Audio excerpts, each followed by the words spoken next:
NTA International News. Troops abort another suicide bomb attempt on IDP camp. Nigeria's Vice President receives U.S. Congressional Proclamation honor. Entrepreneurship Forum encourage youths to acquire needed skills for gainful employment. Italy experiences worst earthquake in decades. Thank you for joining us on the news on NTA International. I am Ifeanyi Okafor.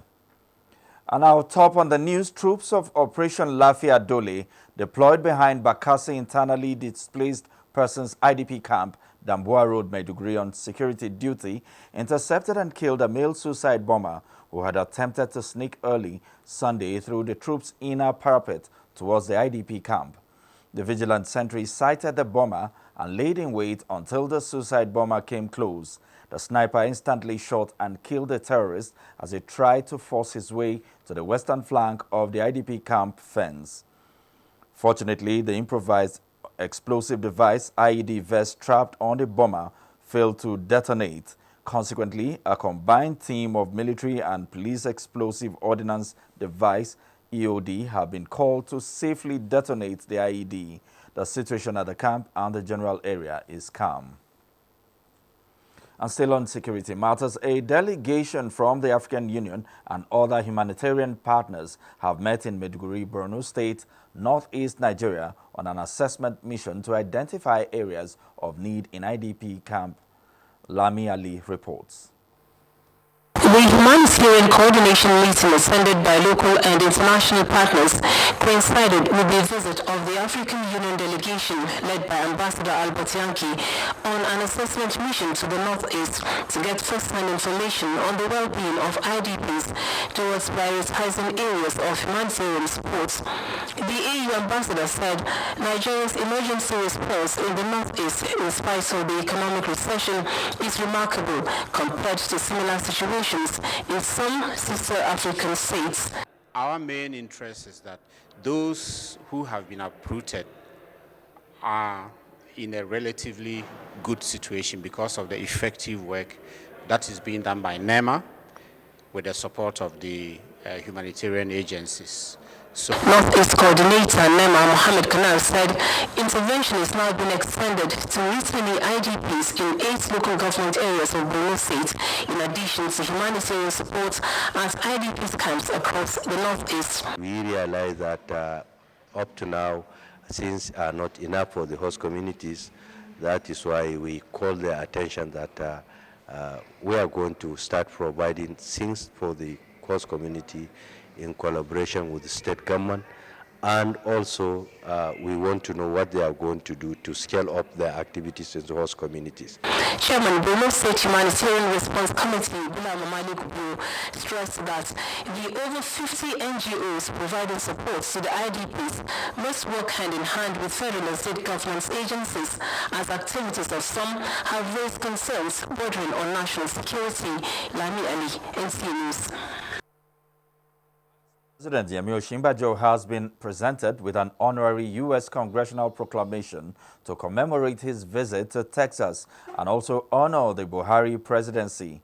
At the event, attended by leaders of the Nigerian community in the U.S. and American political leaders, including U.S. Congresswoman Sheila Jackson Lee, the Vice President noted that even in the midst of all countries going through, there is a growing consensus by all and sundry on the need for good governance. He reiterated his call on Nigerian elites to come together based on a common consensus to build a nation, as Nigerians clearly desire good governance. Professor Osinbajo pointed out that the current administration takes diaspora issue very seriously, which explains the proposal for a diaspora commission and a diaspora bond worth 1 trillion naira for investment purpose by both Nigerians at home and abroad. The Vice President commended the organizers of the event, the Christian Association of Nigerian Americans, Canaan, in Houston, USA, for its accomplishments during its short existence. Meanwhile, Vice President Yemi Osinbajo says security agencies in Nigeria have arrested about 800 suspected violent herdsmen across the country. Professor Shimbajo disclosed this in Houston, Texas, in the U.S., at a town hall event where he interacted with U.S.-based Nigerians. The vice president, while answering questions on the issue of attacks by alleged Fulani herdsmen in certain states of the country, said the president has instructed security agencies to arrest not only herdsmen who attack communities in Nigeria, but anyone in possession of firearms. He called against the tendency of interpreting the herdsmen issue as a religious matter, stressing that it is important for all Nigerians to refuse such divide narrative and tendencies. Commenting on the recent arrest of judges in the country, Professor Shimbajo told Nigerians in Texas that impunity could be dangerous in any sector and that the federal government is only exercising its executive function in attempting to check excesses. The vice president, in a statement from Laolu Akonde, Senior Special Assistant Media and Publicity, added that the fight against corruption in the country is not fought on ethnic, hasty or premeditated grounds.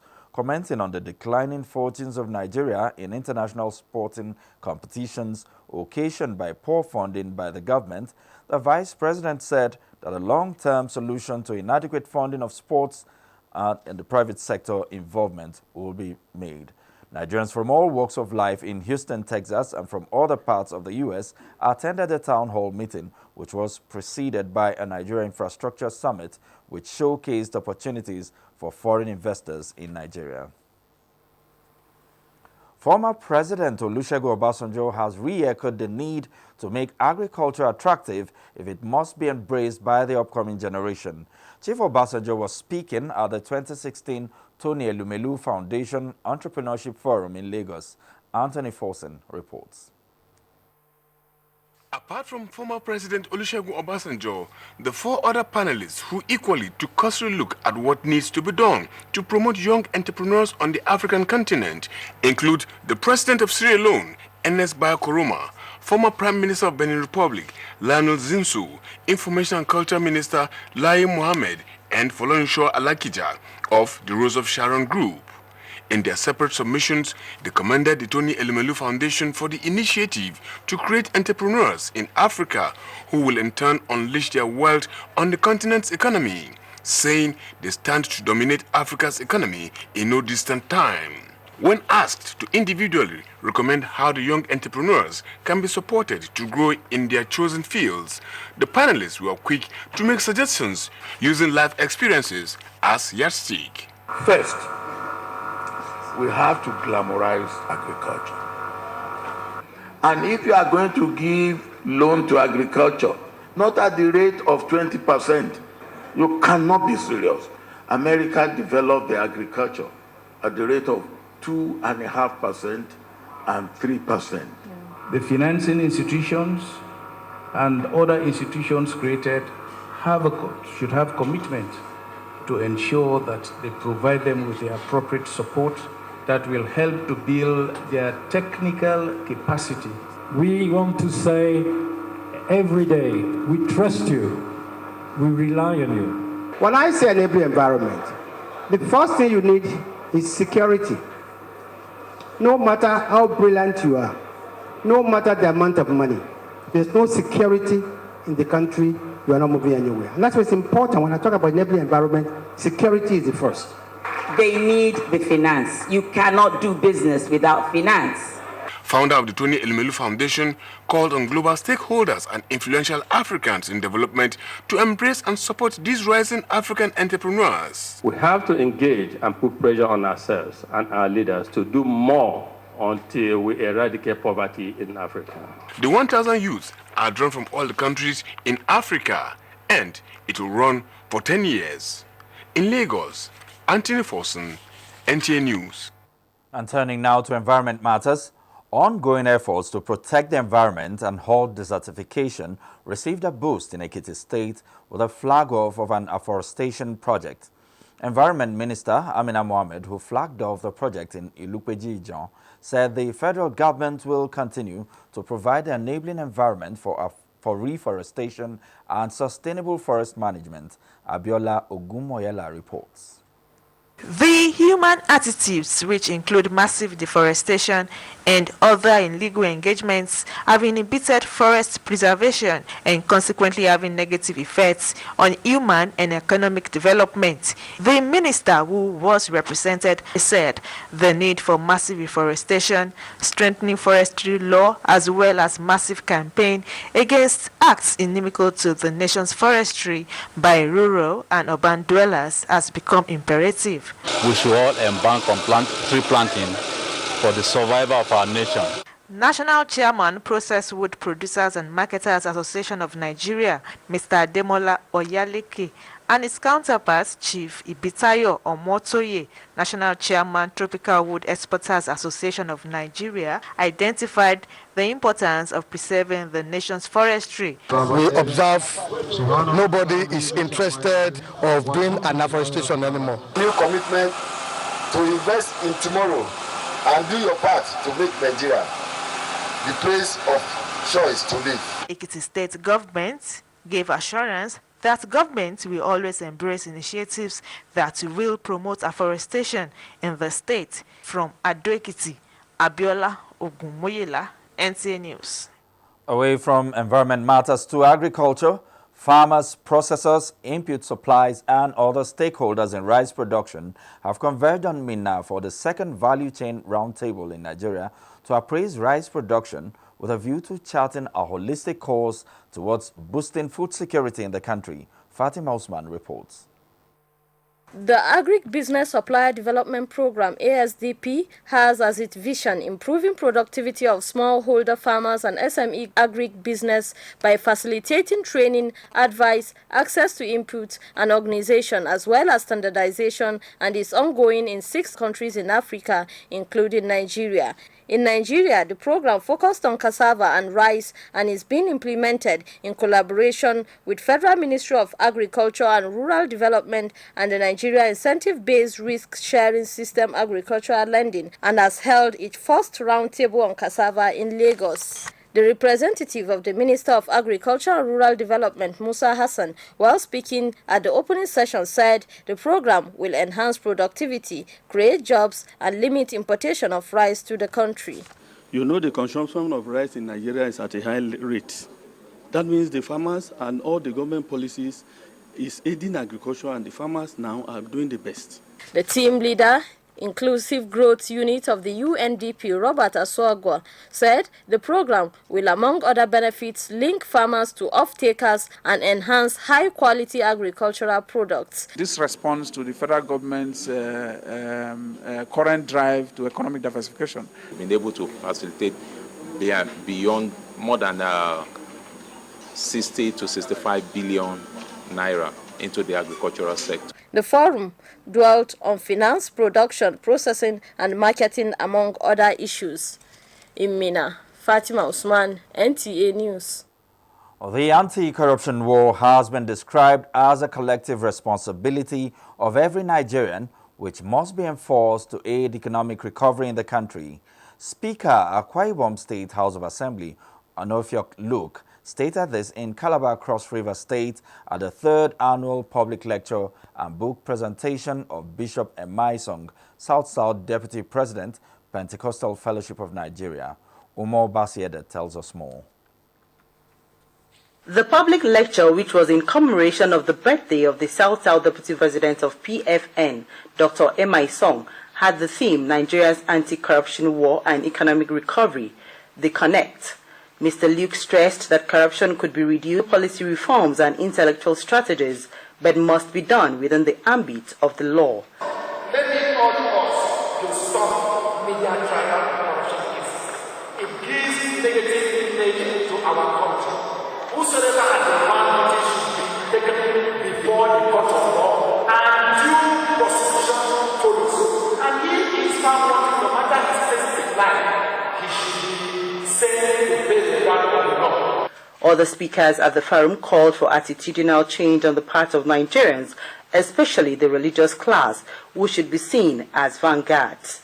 The celebrant Bishop Emaisong said he remains an advocate of anti-corruption and lauded the President Buhari-led administration's determination to tackle the menace. I'm very reason for fighting corruption and helping to fight corruption is because corruption has become endemic in Nigerian, African society, in world society, and if a voice like mine does not hit hard, it may destroy the next generation. The public lecture, which is the third in the series, featured the presentation of a book titled Removing Spiritual Injunctions, authored by Bishop Emma Isong. In Calabar, Umar Basidate, NTA News. The presidency has advised journalists and other Nigerians to stop linking President Muhammadu Buhari to the legal travails of some recently arrested judges in the country. The senior special assistant to the president on media and publicity, Malam Garba Shehu, said President Muhammadu Buhari will be the last person to authorize anybody to induce a judge to pervert the course of justice. Malam Shehu recalled that despite his personal familiarity with some court judges, the president had never used that familiarity to seek favors from them, even when he was challenging the fairness of the presidential election results in 2003, 2007, and 2011. He also explained that as a politician, President Buhari had never once ever suggested to his lawyers to approach any judge for assistance to win his cases. He said the president lives by this principle and has never deviated from it. You're watching the news on NTA International, reaching you from Abuja, Nigeria's capital. More to come after the break. You are watching NTA, Nigerian Television Authority. For more information and news updates, visit our website at www.nta.ng, or you can follow us on Twitter at NTA News Now, or you can like us on Facebook at NTA Network News. Stay connected on our YouTube channel at www.youtube.com/NTA News Online. Watch our live stream at www.nta.ng/live. NTA, you can't beat the rich.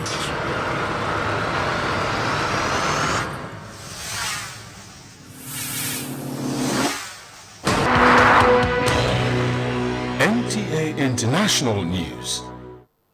Great to have you back on the news on NTA International. Interagency collaboration and participation have been identified as key in attaining effective traffic administration system in the country. This and other issues formed the thrust of discussions at the fourth quarter zonal workshop for the personnel of the Federal Road Safety Corps in Abuja. Aliu Tukur has details. With speed identified as one of the major causes of road traffic crashes, personnel of the FRS Season 7 gathered to review their performance over the last few months and also chart ways of reducing crashes, especially during the last month of the year, which is associated with increase in vehicular and human traffic. Apart from implementation of the speed limit device, the Corps says it is increasing public education and collaboration with stakeholders to ensure that crashes are reduced. For now, we've also had a meeting with all the key stakeholders, and our target is towards the Ember months and end of the special patrol. The collaboration will help eradicate increasing unhealthy rivalry and regular clashes between personnel of the other services and federal safety personnel. With the team Crash the Crash, the place of enforcement and public education in speed reduction, experts are of the opinion that the Corps should increase public enlightenment through the media. At this time of the month, you need to develop jingles that will show the effect of accidents, that will show the effect of the suffering of people, families that you will leave behind.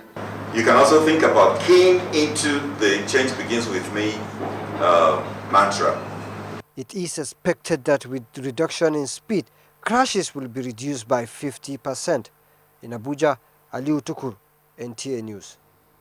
More than 100 of the world's top 500 enterprises have been invited for the China Guangzhou Investment and Trade Fair, the first in the province to boost cross-border investment opportunities. The deputy governor of the province, Lu Yongheng, made a special call to African countries, and Nigeria in particular, to participate in the fair, which will be held in November. Juliet Aino reports. flanked on either side by leaders and stakeholders in the economic development of his province. Deputy Governor of Guizhou Province, Lu Yongzhen, is on a state mission in Beijing, looking to attract international attention to his southwestern province for investment opportunities. The news conference described Guizhou's infrastructural assets as incentive for foreign and local partners. And China and African countries are strategic partners regarding economic cooperation and trading cooperation. And as one of the most important and most influential countries, Nigeria is the country that we are looking forward to develop further economic ties and cooperations. And under this frame and context, we are Guizhou as a province, we are looking forward for more cooperation and deeper cooperation with your country. Having already put plans in motion for the 2016 Cross-Border Investment and Trade Fair for Guizhou and its Inland Open Economy Testing Zone, the news briefing sought to inform all concerned, including diplomats, foreign chambers of commerce and others, and discuss trade cooperation. Over 140 million renminbi is expected to be made from the November fair. We are already the inland open economy testing zone or pilot zone. We are looking forward for Nigerian entrepreneurs to come to China to discuss business cooperation with us. We know that your country is a country with great potential for economic development. So let's present our potentials and intentions to cooperate together. The fair, which will bring together over 300 foreign enterprises and more than 1,000 local businesses, is co-sponsored by the Bank of China. The Bank of China is one of the most influential banks around the world, and it has all field service around network of the world. So they are going to provide us all aspect services. And so if one enterprise wants to come into Guizhou, Bank of China is going to provide the whole chains of service to it. So if Nigeria enterprises want to come to Guizhou, we can guarantee that we are going to provide all dimensional service to your country's enterprises. With the theme, Let the World Share with Guizhou and Let Guizhou Go to the World, the upcoming fair aims to encourage Guizhou's companies to go abroad and also attract foreigners to visit and do business in the province. From Beijing, China, Julieta Aino, NTA News. And next, Basi Taikwan keeps us abreast of more happenings around the globe. Italy was shaken awake by another strong 6.6 magnitude earthquake that struck early Sunday in central Italy, destroying several buildings in what is said to be Italy's most violent quake in decades. The quake is coming nearly 2 months after a major earthquake killed almost 300 people and destroyed several towns. A number of injuries were reported, but no deaths so far, although many people were trapped in the main square as evacuation is ongoing. The country's Civil Protection Agency says 90% of the houses in the city have been destroyed. The European Union and Canada have signed a long-delayed landmark trade deal, following weeks of uncertainty due to oppositions in Belgium. The deal was signed in Brussels by Canadian Prime Minister Justin Trudeau and top EU officials. The signing ceremony, initially planned for Thursday, was cancelled after Belgium's region vetted the agreement. All 28 EU states approved the deal on Friday when consensus was reached. The Comprehensive Economic and Trade Agreement, known as CETA, required all EU member states to endorse it. And in another development, Australia has unveiled 12 new plans to ban asylum seekers who try to reach the country by boat for ever being able to enter. And on sports, Gernot Rohr has invited 24 players for November 12th FIFA World Cup qualifier against Algeria at the Godswill Akpabio Stadium in Uyo. The Super Eagles got their Russia 2018 campaign to a winning start, defeating Zambia 2-1 in Ndola. And they will be hoping to continue in that form against the North Africans. Manchester City's Kelechi Iheanacho and Arsenal's Alex Iwobi were instrumental to the three-time African champions' victory against Chipolo Polo. And the return for the clash against the Greens. Watford's Odion Igalo returns to the team after missing the last trip due to his father's burial, while John Ogu and Etebo Ogenekaro were also handed a recall.